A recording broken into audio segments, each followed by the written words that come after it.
তামিমের বরিশালকে হারিয়ে হ্যাটট্রিক জয় রংপুরের।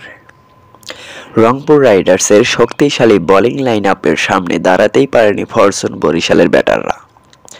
অল্প পুঁজি নিয়ে লড়াই করতে পারেনি ফরচুন বোলাররাও।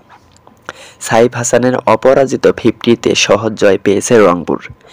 ডিফেন্ডিং চ্যাম্পিয়নদের হারিয়ে টানা জয় তুলে নিল রংপুর রাইডার্স।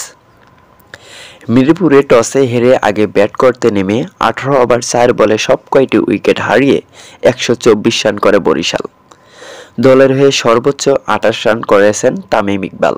জবাবে খেলতে নেমে 15 ওভারে 2 উইকেট হারিয়ে জয়ের বন্দরে পৌঁছে যায় রংপুর রাইডার্স।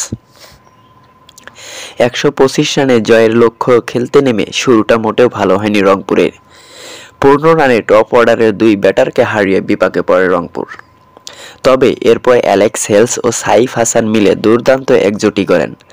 তাদের অবিচ্ছিন্ন 113 রানের জুটিতে সহজ জয় পায় রংপুর। সাইফ 46 বলে অপরাজিত 62 রান করেছেন, আর হেলস ব্যাট থেকে এসেছে অপরাজিত 49 রান। এর আগে গত ম্যাচের মতো আজও ব্যর্থ বরিশালের ওপেনার নাজমুল হোসেন শান্ত। 10 বলে 9 রানের বেশি করতে পারেননি তিনি। তাদের বিদায়ে ভাঙে 25 রানে উদ্বোধনী জুটি।